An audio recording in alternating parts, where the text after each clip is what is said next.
So welcome everyone to the session on women, jobs, and empowerment. It appears that Sanjay Katuria has already introduced our topic with the simple observation that labor force participation for women in India is half that for men. The topic is indeed most salient, and today we have two wonderful presentations. The first is by Franziska Ohnsorge, the chief economist of the South Asia region for the World Bank, just across the street from where we are at the Elliott School, where she manages the research portfolio of this region. Her recent paper entitled Jobless Development shows how India has suffered from the lack of structural transformation and especially hitting hard on women. The second presentation is by the dynamic duo of Ganesh Natarajan and Uma Ganesh, who are old friends to our India conference.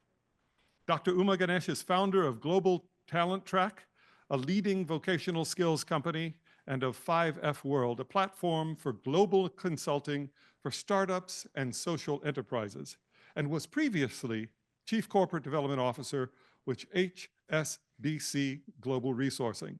And I could continue, but instead, let me introduce Dr. Ganesh Natarajan, who is board chair of GTT Solutions Limited, of Honeywell Automation India, of 5F World, and of Lighthouse Foundation Limited. And I could continue, but let me mention that their most recent joint book entitled Nari Shakti, Indian Women Take Center Stage, which translates as Women Power, to allow for questions. We're allocating 15 minutes for each of the two presentations. So let's begin with Franziska. Franziska.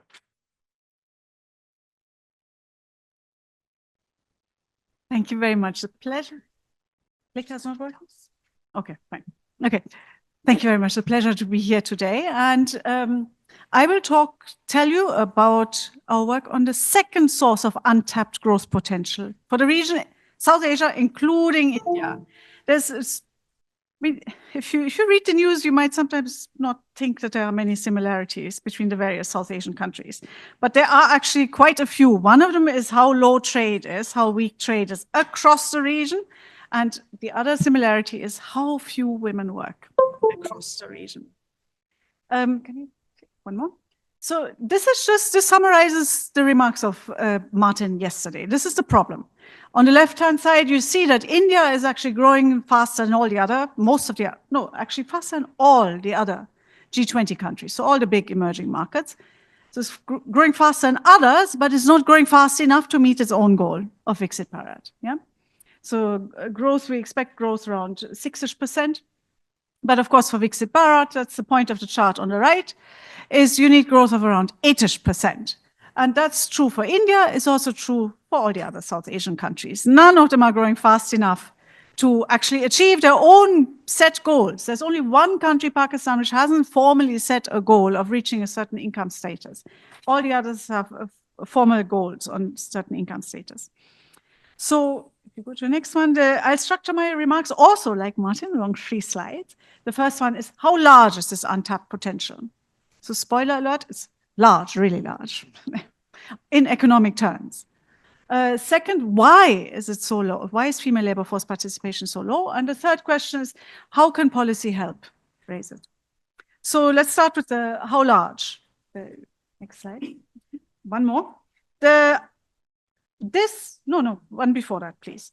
This slide kind of shows you the size of the problem. If you focus on the chart on the left, conveniently, Martin has already introduced the format. These pink shades, they are the interquartile range of emerging markets and developing economies. So think 150 countries. This is where 150, or the half of the 150 countries are. All our South Asian countries, India included, are in the bottom quartile, bottom 25% in terms of female labor force participation. Now, this uses ILO data. We're deliberately using internationally comparable data. When you read the news in India, you will not see this number. India and a lot of other countries, actually, I think there's only one exception. Most countries have their own way of counting numbers. at which point you can no longer compare across countries, so you can't use it. But even if you use that inconsistent number for India, you would get this one here.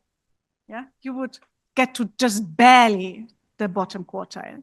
So it's low, whichever number you pick, female labor force participation is just really low across South Asia, including in India. It's improved, that's the point of the chart on the right, it's improved, it's sort of inched up a little, but bottom line is low. And this is an economic loss. If you go to the next one. So we try to put a number. Oh, very good. We try to put a number on the economic loss. There are 8 models out there that are very standard that everyone uses. We've estimated all of these 8 models. We've used all of these 8 models to check what would be the GDP impact if suddenly as many women worked as men. Now, that's a tall order. That's not true even in advanced, even the best country. That's not true. In every country in the world, fewer women work. The share of women working is lower than the share of men working. But let's just take this as our hypothetical, our counterfactual. What if the same share of women worked as men, working-age women? And that's the GDP impact is that range you get here. So this is how much GDP would be if the share of women work. This is what it is currently in 2023. You would have an increase in GDP by anywhere between 13 and 51%. Well, no? 51% you would achieve if this sudden shock of labor supply was accompanied by more investment, capital accumulation, right? If markets worked and there was access to finance, you would get an investment boost too, with the increase in labor supply. That's when and that's one condition to get to the 51% upper threshold of those estimates. The other condition would be if labor markets work, not just capital markets, if women can get equally productive jobs as men, then you would get to the 51% increase. If you keep women in the currently unproductive jobs where they're currently, and if you do not allow additional capital accumulation, you would get this 13% increase.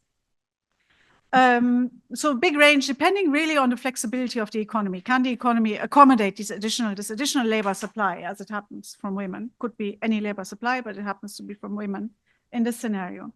And the biggest impacts would be, you can see here that the range of models, there's 2 types of models in the chart on the right, the Gedge models and the static models.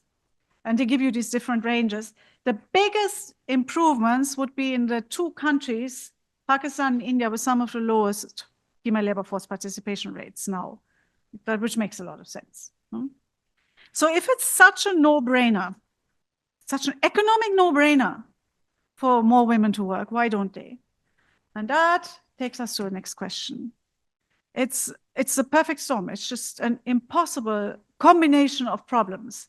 The factors that are pushing against women are they're on the supply side, but they're also on the demand side and they're on the norms. So a lot of the debate has been about childcare, it's been about buses, safe transport, it's been about safe housing. These are all supply side issues and they've been very well covered. So I won't capture them here again. What I will focus on is the 2 topics that have been much less covered in the literature on female labor force participation. A simple, plain, vanilla lack of jobs. And especially the kinds of jobs, so that's the labor demand. And then I also go into the legal and the social norms, where legal, again, has been well covered, social norms has not so much. But let me first turn to labor demand. The kind of jobs that in other countries employ women, there just aren't that many in South Asia. That's the point of this slide. So around the world, women tend to be, or export industries tend to employ a much larger share of women than non-traded industries. And that's also the case in South Asia. So this is a share of women in export, in firms in the export sector, and this is a share of women in non-traded sector. It's clear that the export firms employ a lot more women. The difference, even the import competing firms employ more women. It's just not such a big differential. And it's also in these industries that you have a bit less of a wage differential. I mean, there's always a wage gap for women. It's around the world there's a wage gap, but it's a little less pronounced in exports. But think back to Martin's presentation, there just are very few exports. No? So the chart on the right is another version of the chart that you saw by Martin, that the export share of GDP is just very, very low in all our countries, in all our South Asian countries, just really low. So the kind of jobs that elsewhere employ women, there just aren't that many in South Asia. That's also true for services. Everywhere else, here the golden diamonds, services tend to employ much higher shares of women than non-services, manufacturing, agriculture, that kind of thing. And again, services employment shares are very low in South Asia. There just aren't that many jobs in services employment compared to other emerging markets. Maybe compared to manufacturing in India, there are a lot of jobs, but compared to services in other emerging markets, there just aren't that many. The only reason that that blue bar overlaps with the interquartile range, which is that yellow whisker in the right chart, is Sri Lanka. It's not India. It's the Sri Lankan tourism sector. India is below, isn't in the blue bar, below the golden interquartile range in the chart on the right. So the services industry, which in other countries employs a very high share of women, just doesn't have that many jobs in South Asia, not as many as in other emerging markets. But even if it did, in South Asia, it employs a different kind of people. That's what you see here. So these golden diamonds show you the share of women in services employment in other countries. This shows you the share of women in South Asia in services. Women just don't work in services in South Asia. They work in agriculture, not in services. So even if there were a whole lot of more services jobs, unless the ratio changes, they would not be employing women. They would be employing men. So it's just the economic structure in South Asia that doesn't give the same boost to women's employment in South Asia that it does elsewhere. So that's on labor demand. It's just not easy to find a job. Then the third factor, so remember there's labor supply, those are the buses, the childcares, etc., the elder care. There's labor demand. And the third factor is written and unwritten laws. So for the written laws, we have the Women, Business and the Law Index here on the left. For the unwritten law, we have a very cool newish data set on social norms. The unwritten laws are social norms. So India actually does okay. The other countries don't do okay on the written norms. So this index measures the gender equality of legal rights, of laws. And India actually does okay. They've done a lot on inheritance. They've done a lot on anti-harassment. So the laws, the written laws are actually okay. It's always a question about the implementation, and our colleagues in DEC have come out with this wonderful note that describes all the ways that the inheritance laws are being circumvented. It is a very interesting read. But on paper, the laws are okay. In India. There are a few pockets where they're not okay with safe transport, but on average, they're okay. What is the problem is the unwritten laws. It's those social norms. And for a long time, people had this feeling that social norms are an issue, but no one could measure it. Until Facebook came around in 2020 and 2021 and started surveying, now it's a biased survey, but it's the best we have, started asking people two basic questions: female breadwinner norm and, female homemaker norm. Do you believe in the female homemaker norm? And do you believe in the male breadwinner norm? So here's the female homemaker norm. And again, you use the same format, no? The interquartile range is pink. So all our countries are in the top quartile by the respondents saying, yes, women are the homemaker and should be the homemaker. Men should not be homemakers. So it's basically the female homemaker norm is very strong in our region, much stronger than in other emerging markets and developing economies. So these unwritten laws really keep women at home. And we run a regression. The bottom line is here in the chart on the right. What would happen if a country moved from the bottom to the top quartile by its laws, gender equality of laws, and gender equality of norms, unwritten laws? And both of them would make a big difference, correlation, not causation, but both of them could make a big difference to the women's share of the working age population, not the female labor force participation. What does that mean for policies. Now, I think you got a sense of that already, what it means for policies. Everything would have to go right to make a dent in this. A lot of things would have to go right. And this chart, this slide just kind of summarizes all the things that would have to go right at the same time. I'll give you an example of Saudi Arabia in a minute. But given that the obstacles are on the supply side, on the demand side, on the written laws, on the unwritten laws, to really bring millions of women into the labor market will take, we call it an all of society effort. No individual bus or childcare or law, inheritance law will make any difference. This is obstacles all around, all around. And I want to show you, this doesn't mean that these shouldn't be done.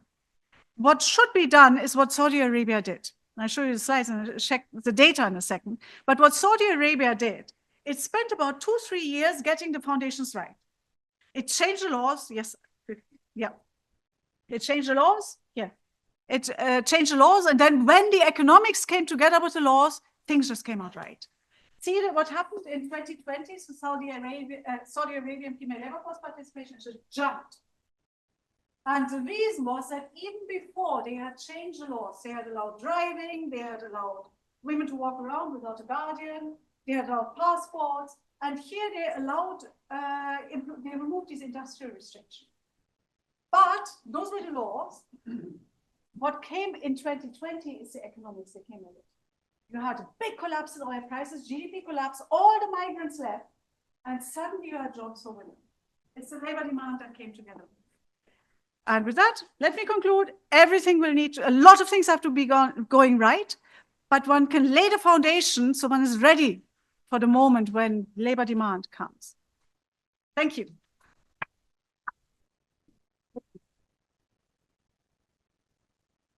All right, who is it going to be between the two of you to begin? Please.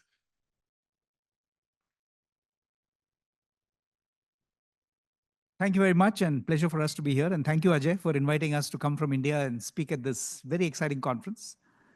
Just a couple of points, and I'll kind of speak initially just for both Uma and me. And we've been collaborating on writing and researching and social work for many years now. And as you must have picked up, 40% of our work is in the corporate sector and 60% is in the social sector. And what I thought I'd do is, because having seen the data, and I think it's very powerful data in terms of what India and indeed South Asia can and should be doing to make sure that more women participate, I thought I'll address all the three themes, the whole concept of women, jobs, and growth, because that's very central to the work that both Uma and I do at this point of time. And maybe illustrate that through stories from my own experience, and then we'll kind of draw some data from that, and then Uma will talk about both the book that we've written and, of course, her own thoughts on women's empowerment and women's entrepreneurship. So very quickly, I started my first CEO role, company called Aptech in 1991, way back. And my colleague from those days, AVG, who lives in Washington, DC, is very much here. So he'll attest that whatever I say is true and only the truth. So I remember, when we started this company, this was a computer training company, very undifferentiated. There were tons of those around. But I remember we had a bunch of very bright young people, including AVG, and we got together and said, look, let's do something globally relevant. And I remember we scaled. When I took over the entity, we had 7 computer centers, all in India. And I'd never forget that we got this bunch of young people together. I think there were 15 women and 5 men, and said, what do we want to be when we grow up? And 1992, we got this visioning exercise done between ourselves. And I remember we had this very ambitious goal set for ourselves, saying that, look, from 7, we want to grow into 100 computer education centers, at least in one foreign land, which is, in those days in India, foreign meant Dubai. So it was like Dubai plus India. That was our extent of our ambition. And I keep telling people, thank God we didn't write it down, because when I left Aptech, we were listed on the Indian and London stock exchanges. We were 1,400 education centers in 42 countries. And we were market leaders in 24 of them, including in China. Okay, and I remember when I decided to leave Aptech and move to this other entity of mine called Zensar, I had 2 months when my successor, who had groomed for many, many years, he was taking over from me. So in those 2 months, I just sat down and introspected and said, look, what made this miracle happen? And interestingly, a kind of moment of epiphany probably. So I saw that, look, there are so many young women, and contrary to what you said, I mean, a lot of young women in India in those days wanted to be largely in services and less in manufacturing. And so many young women who had started as first jobbers in Aptech in maybe when they were 21 or 22 and stuck on and really built that organization. So I said, clearly there is a value in having women participating not only at a percentage level, but at leadership levels in an organization. So when I moved to my next entity, this was very much with me, two things. One is how do we do vision communities that can excel and even outperform what their own expectations are. And second is how do we ensure that intentionally and not accidentally, we involve enough women in the leadership organization. So when I went out there, this was a software company I took over, just 400 people. And I remember talking to the leaders at that point. There were about 14 people who were senior management. And only 2 of them were women. One was the financial controller and one was the company secretary. And I got this young woman who had just joined us and said, look, how do we address this situation? And she was already converted in the sense that she said, look, let's get more and more women to participate in the leadership of this company. And she started this group called Women for Excellence. Not only did they attract people, they made women-friendly policies. They made sure that every woman who had an aspiration, in spite of critical moments in their lives, getting married, having children, having maybe elderly parents or in-laws at home, they could still address all those personal issues and continue to contribute to the organization. The results, believe me, were miraculous in the sense that when I left Zensar, when I retired from Zensar in 2015, 15 years later, we had out of 17 people in senior management, 14 were women. Okay, and absolutely outstanding women who even today are now running companies in India and in the US. And it was miraculous in the sense I still remember when we got to that critical mass where over 50%, the tipping point of our leaders were women. In the next 5 years, Zensar was already listed on the Bombay Stock Exchange. We grew the company's value 44% per year for the next 5 years. And I attribute a lot of that to the, so when I thought about it, I mean, even today when I think about it, and Uma will talk about some of her findings on very successful corporate women, 2 things strike me, and not the traditional stuff. Traditional stuff that women have more sentiment and hence they are more relationship oriented when it comes.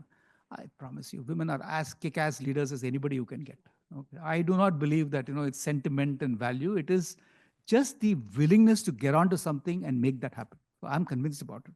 So the company that Uma and I then started, and she had already started it, and I kind of came in as chairman when I retired from Aptech. Global Talent Track, which we just recently, 2 months ago, put it on the Bombay Stock Exchange. So GTT again grew to be 72% of the employees were women. All 3 of our CEOs over 11 years have been women. And I think it's been a story of saying that, look, give women an opportunity, give them the freedom to do whatever they think they should do, and there'll be miracles happening. So this is my first story. The second is what I've done in the last 4 years. In fact, Jamie is here, and Jamie is the CEO of Aspen Institute in Washington, DC. And we are partners with an entity of Aspen called Global Opportunity Youth Network, GOYN, which, by the way, is headquartered right here in Washington, DC. And we are among 14 country partners that they have. We run the India operation. It's an entity called Lighthouse Communities Foundation. And I'm segueing into the jobs piece. And I think I asked the question to our keynote, Mr. Mukundan, this morning, that India has been quite backward, if I may use the word, at promoting GDP per capita. Because at $2,700 or $2,800 per year per person, we're just not there. And what you rightly said, that we have to grow 8% per year, maybe 10% per year, like China did for 3 decades, to really bring enough opportunity to everybody in the country. So that is the inequity that you talked about in the title of this conference. So we have intentionally done exactly that. I mean, you're saying, who are the people who get left behind? Rural India, of course, we all know about, so we won't even get there. But if you look at even urban centers, like let's say the 100 cities in India, you're finding that the people who are very willing to sit on the sidelines, maybe aspire but not do enough for themselves, are the people who live in the poorer parts of the city, the slum areas as we call it in India. So we started off in the city of Pune, where I live, and we've now kind of almost saturated, where we're saying every child or every slum youth at the age group of 18 to 25 must get an opportunity to express themselves. Why am I saying this? Because as many of you who know India would know, the government of India has been very actively promoting a Skills India mission, which I think the ambassador also mentioned in the morning. And the basic premise was that, look, we will offer enough skills opportunities for various people. And the initial days, I'm sorry to say, in the mid 2014, 2015, I've talked to various people who are setting up these skills institutes. And they said, look, we provide training, we give free lunch, we give free tea, we give everything. But end of the day, hardly 12% of them actually take up jobs that they're skilled for. And 50% of the 12% drop out within 3 months. So we started addressing this problem. And we said the problem is, who are we as rich people deciding that you, Mr. Poor Man, will come to my institute, get free lunch, and you'll take up a job? Where is my aspiration to dream?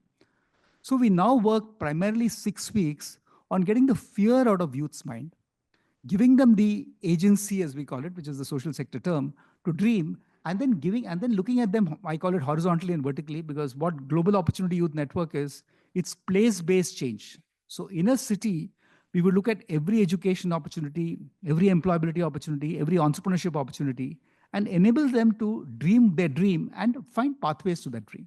So that's what we do in Lighthouse Communities Foundation. And again, we found, as I said, that look, there is no one who does not have the right to dream. And if you enable them to fulfill those dreams, we're finding ourselves much more successful. The last set of stories I want to tell you is, this is the research we were doing on this book, Nari Shakti. And there is, I think it was 2023, the Nobel Prize for Economics went to this lady called Claudia Golden. And Claudia Golden's research, and I'll end with that, is what she calls a U curve. Now, the U curve is, she says that when countries are very, very poor, it is imperative for everybody to work, including the women.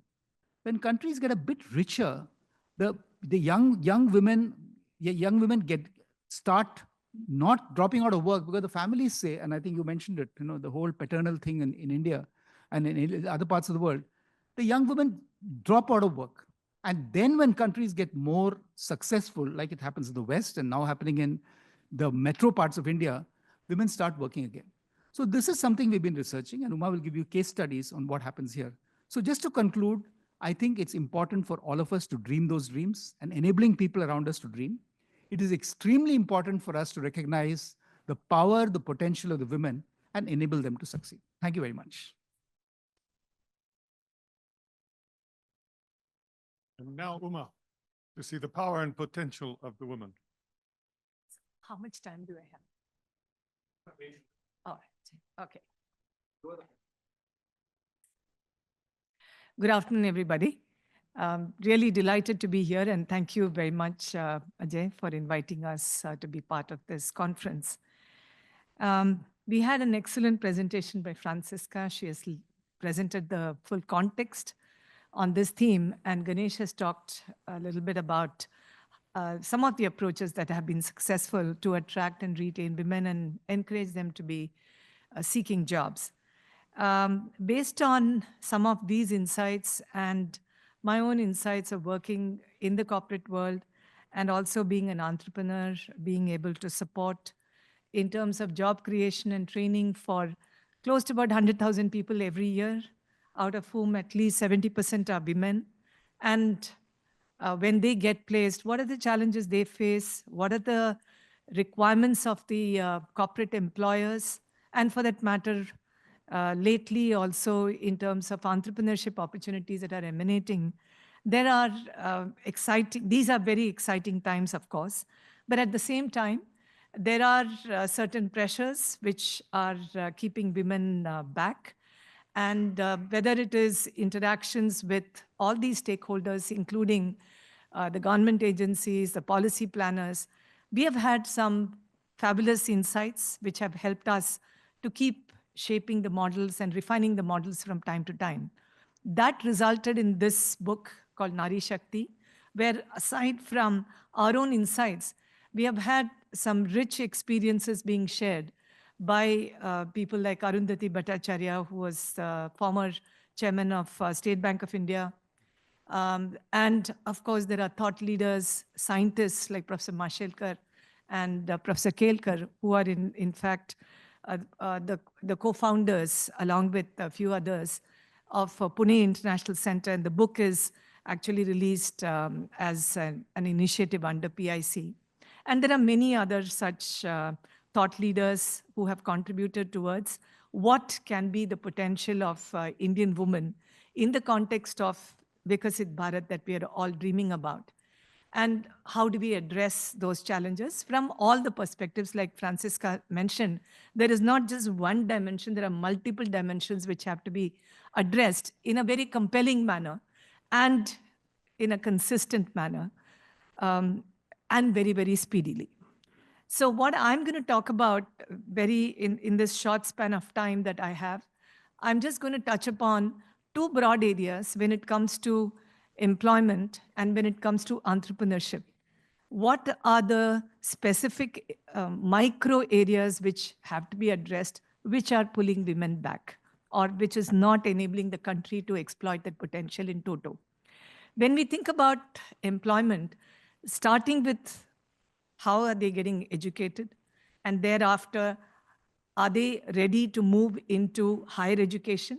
And thereafter, are they getting into the right jobs? Are they staying on in the jobs? And what is the kind of environment they have, both at the family as well as in the corporates? And how many of them really make it to the top? So these are some of the dimensions which we have explored in great detail in the book. I like to just give one statistics. In the IT industry, today we are very fortunate to have close to 50% of the women at the entry level actually coming in with their skill sets, and a lot of excitement. Women do join the industry, and the industry is very welcoming, and they create that environment. But that 50% turns to 25% in a matter of 4 to 5 years when they become supervisors. And in about 10 years' time, that percentage drops to 1%.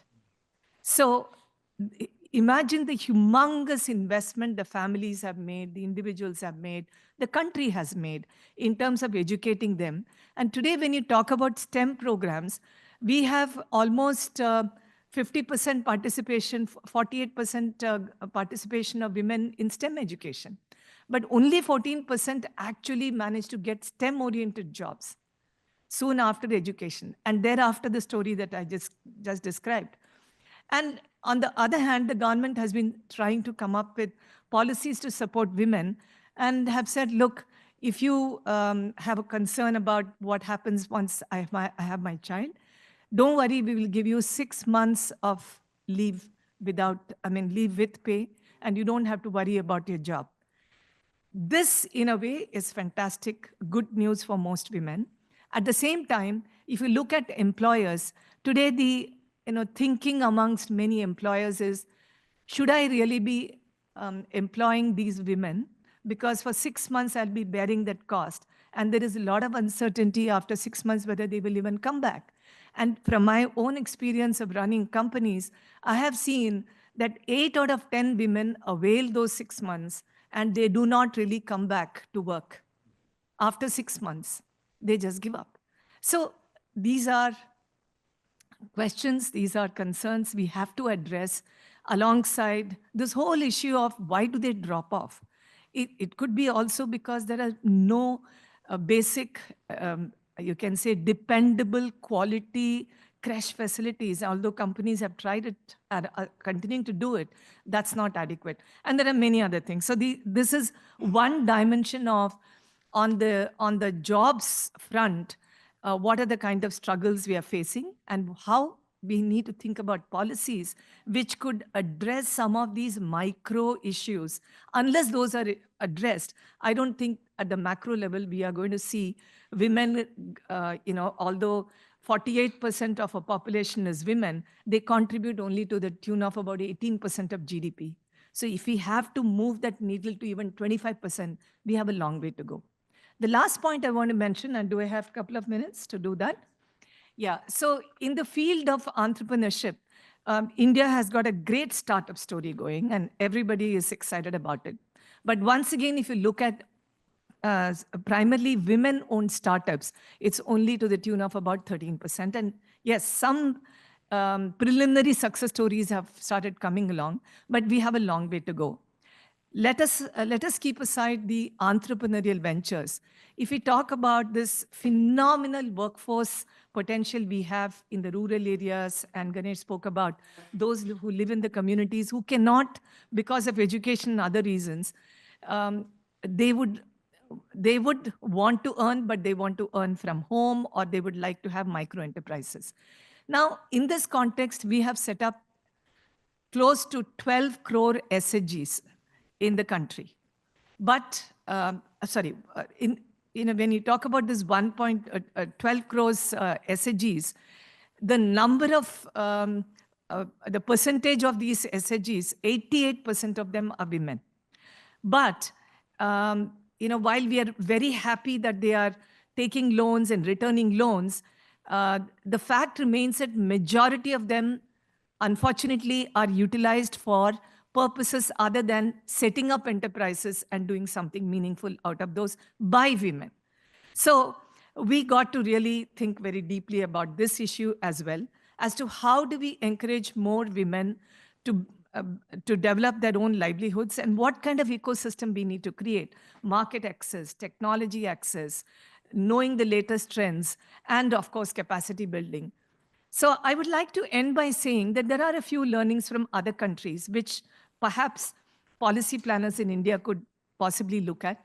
One is, in the US, we have a very interesting scheme called SBR, which is set aside for women-owned enterprises. Can we consider something like that in India? In South Africa, there are very clearly delineated affirmative actions. Can we think about some of those kind of possibilities for women, other than, of course, the opportunities that are being presented for women in education? And lastly, when we were traveling in Vietnam 3 years ago, it was very interesting to see how women enterprises and the products developed by, you can say, people who are otherwise disadvantaged, they give them a huge platform to present their products. When tourists are being taken from one location to the other, there is only one way that the bus can come in. And when you have to go out, you need to go through that huge area where all these displays take place. So there are opportunities for us to learn from such initiatives and see what India can do better. So on that note, I would like to stop and say that both when we talk about jobs, it's not only what we can do on the corporate end, but also on the micro enterprise and entrepreneurial arena. There's a lot we need to do and we need to think about. Thank you very much for the opportunity.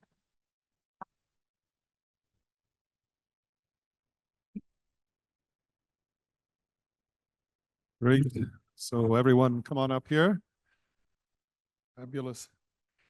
All right, formulate some questions here. We've had a great description and discussion of the problem and a few potential solutions. Heck, let's go ahead. Does someone have, oh, great, in the back. We'll have a few residual noises here as we put on mics, but go ahead. Okay. Hi, my name is Ashruta and I'm a PhD student at George Mason University, Department of Economics. I had a question on the first presentation. Thank you. That was a lot of information, very important information, which made me curious. What do you think is the contribution of these three sections that you pointed out? So demand side, supply side, and formal and informal norms that have sort of led to the current state of female labor participation in India, but also in surrounding nations. And I was wondering if, and I guess this question can be answered by all three, whether religion or something that's not purely economic plays a role in women's sort of inability to transform the labor participation, I guess, in a way that we expect them to or we want them to. Okay, great. So that's a wonderful group of questions. I'll go ahead and just throw it to you all and keep thinking for more questions soon. Okay, go ahead, Franziska, and the rest. That's $1 million question.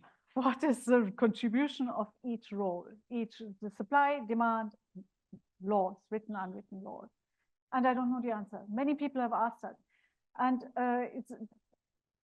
to even have the data to compare them is impossible.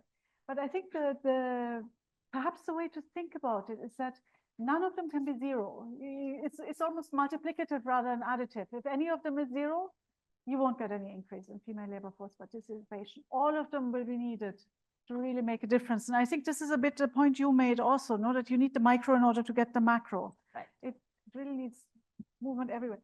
On religion, I don't know because that data set did not distinguish between by religion. I can mention that in India, religion has not been a bar in terms of finding jobs or their families not permitting them to take up jobs. That is changing and has changed dramatically over the last several years. See, the one issue that we found is, I mean, like I'm also on the board of an entity called Educate Girls, which was set up primarily to get women or young girls in the tribal areas of India back to school. And there's a big problem because, I mean, just to give you a statistic, out of 100, let's say if 100 women dropped out, or 100 girls dropped out of school during COVID, 70% of them didn't go back. Because the families, in fact, particularly the males, got so used to children being additional unpaid labor at home, in the fields, etc. So today agriculture, feminization of agriculture is very high for all the wrong reasons. The men are sitting at home and drinking, and the wives and children are working in the fields. So I think there are issues like that are coming up, and we need to be cognizant of that. Franziska, go ahead and. See, there is one more thing. I'm not sure religion, it goes in that direction. It's not religion, it's marriage. That makes a difference. Yeah. So there we've actually gotten the micro data and we've actually estimated in a panel regression, what is the marriage penalty for women? We've done it for 4 countries. This is not just India. This is India, Sri Lanka, Bangladesh, and I forget the 4th country. We have done it for all of them. On average, 12% of women drop out of the labor force upon marriage, long before they have babies. Yeah, long before childcare becomes an issue. It's marriage. It's a marriage penalty. Well, it used to be, in fact, illegal to work in this country without being single. Go ahead. My question is slightly technical, methodological. In the charts that you put up, you showed for services, various sectors, the various labors, the female participation rates. To my eye, it looked like it was not population weighted, but had been averaged across countries of disparate sizes. Is that a correct assumption? And if so, would that be the right way to do that statistic? So that's a technical question. We can actually answer it in a second, but let's have 2 more questions. I see one here. There'll be one in back as well, and then I'll come up front next time. I've worked on Egypt for many years, and when I was in the World Bank, one thing I felt was that you need to incorporate males in your discussions. I think it's not the females, but the males, the father, the husband, that has to be part of this discussion to make sure that the women stay in the labor force. Great observation. Thank you so much. In the back. And then over here. Hi, this isn't a values question at all. It's purely technical about the modeling of demographics. If we assume that the female labor force participation were to make the jump that you mentioned, you know, India has the demographic tailwind behind it right now, and it's running out of gas by 2047. What would be the impact on that demographic tailwind if there was a significant jump? Would there be any impact if there was a significant jump of female labor force participation on demographics? In the interest of efficiency. Okay, wow, that's really efficient. So you know, this being such a hard nut to crack to get the labor force, female labor force participation up. Now, going from the micro to a little bit more macro, have there been any studies across states in India where perhaps some states have done much better? So it is still a very macro dimension. And what can we learn from that to get to the... Great question. So I'm going to cut it here and turn it over to you. And let's go in this direction again. It seems to be the normal way. Sure. Go ahead. Okay. Services share weighted. It's not, it's the range. We deliberately did the range because we were worried about the weighting. Otherwise, you might as well just do the chart on India. So we do the range of countries. The blue bar is the range.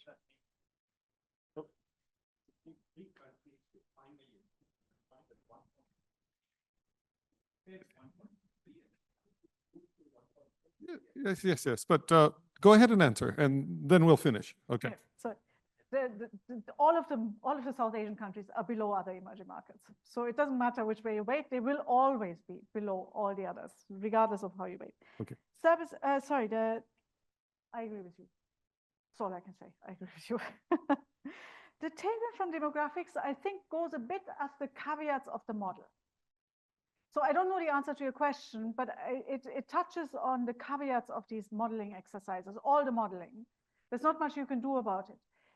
One of the caveats is that the assumption implicit in these models is that no one else loses their job. It's not a replacement effect. The other assumption is that this labor supply increase is genuinely just a labor supply increase, not achieved by distortions. So it's not that you get some new distortion that undermines GDP elsewhere. And I think that goes a bit towards answering your questions. These are probably upward biased, these estimates. Hopefully not too much. And we had. Yeah, I'll just take your question. Even before we talk about labor force, female labor force participation, the level of education and how open the society is becomes important. And in this context, Tamil Nadu government, since Tamil Nadu has been talked about since morning, I would like to cite that as an example.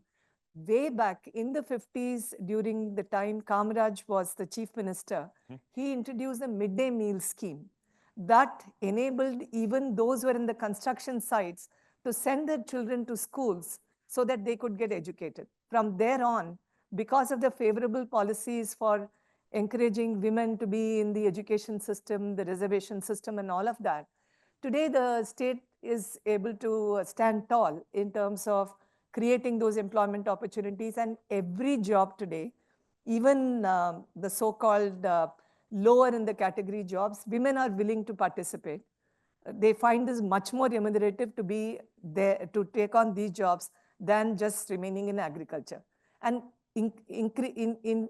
another interesting dimension about agriculture is that in Tamil Nadu, there has been significant amount of automation as compared to other states. So you see that overall, there has been a significant development because of the fact that education process started in Tamil Nadu way before other states took conscious steps.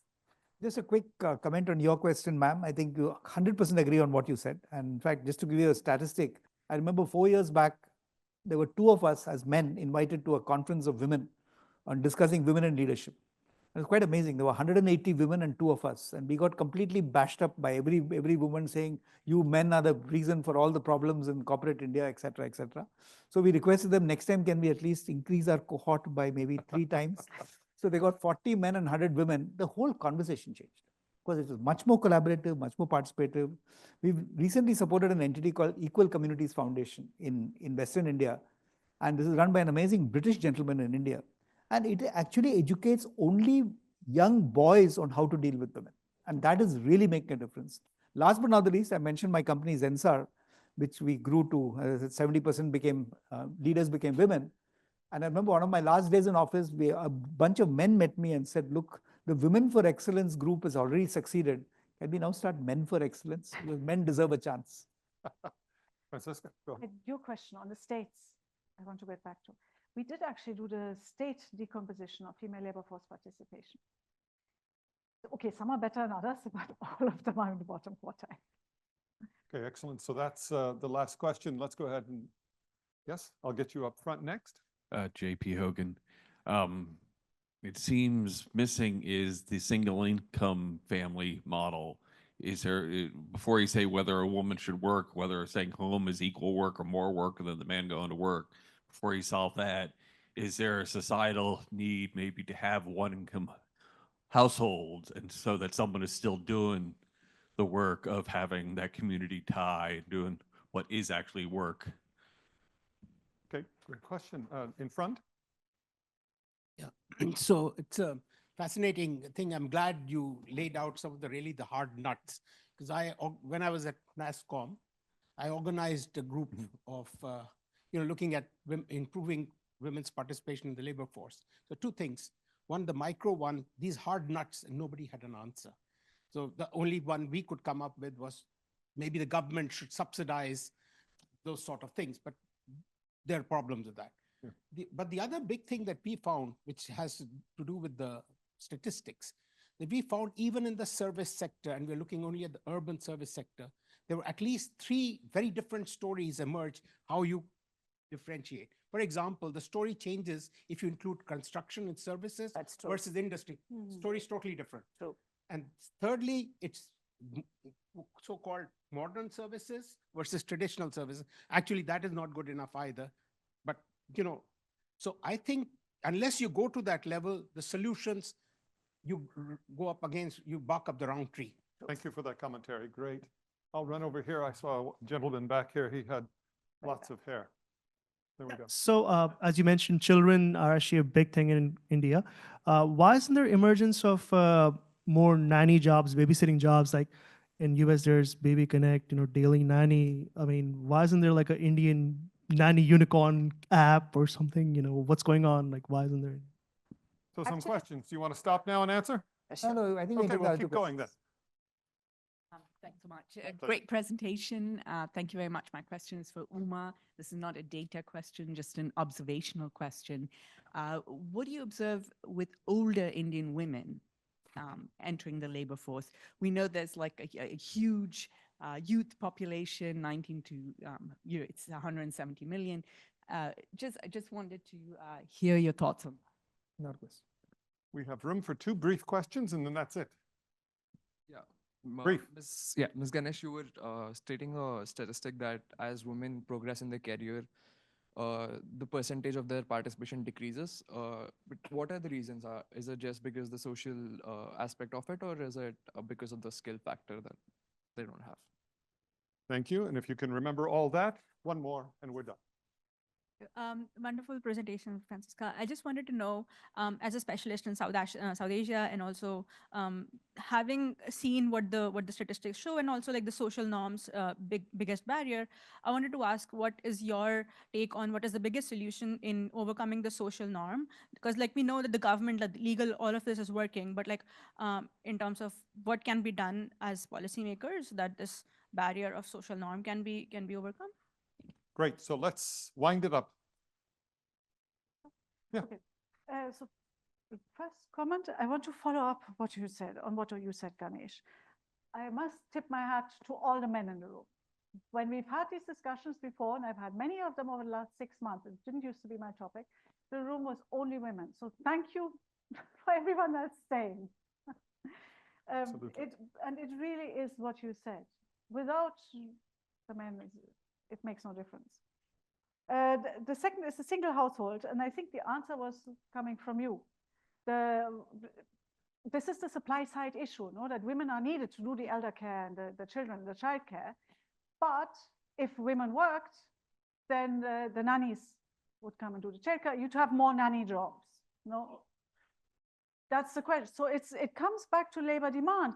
Are there enough jobs that are actually sufficiently attractive to find people who are marginal in the labor market want to take them? And the final thing, the biggest solution on the social norms, that there's one paper that everyone talks about. You must have heard of it. A paper on Saudi Arabia. It's very interesting. They surveyed men. Would you mind your wife working? And the men all said, I don't mind, but everyone else minds, so my wife can't work. But then they started telling men the averages. They gave them the outcome of that survey, and suddenly the men changed their answer. So they said, I don't mind, my neighbors don't mind. Yes, my wife should work. So maybe that's the solution. And for a final word. Okay.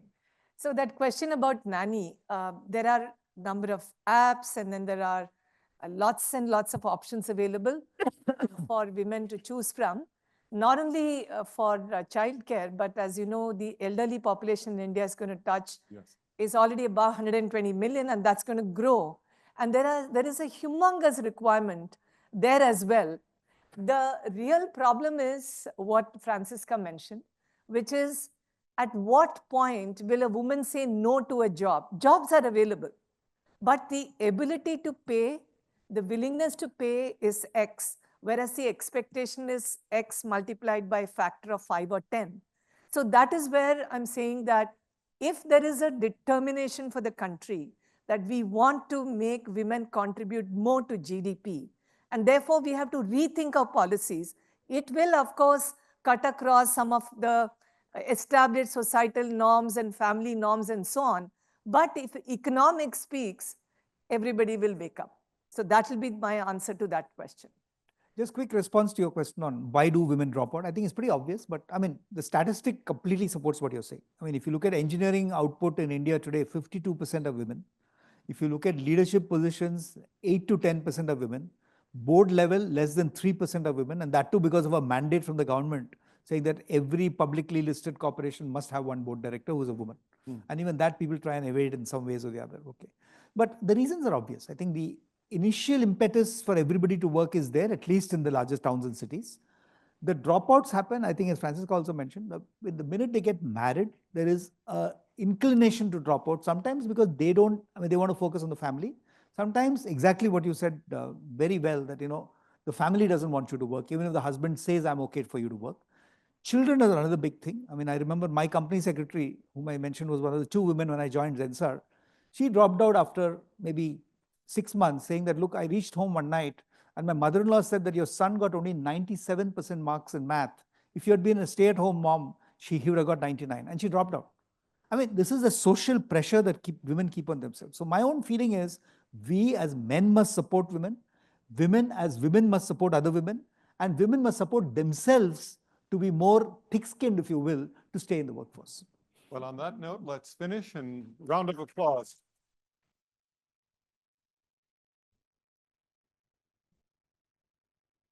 Thank you very much.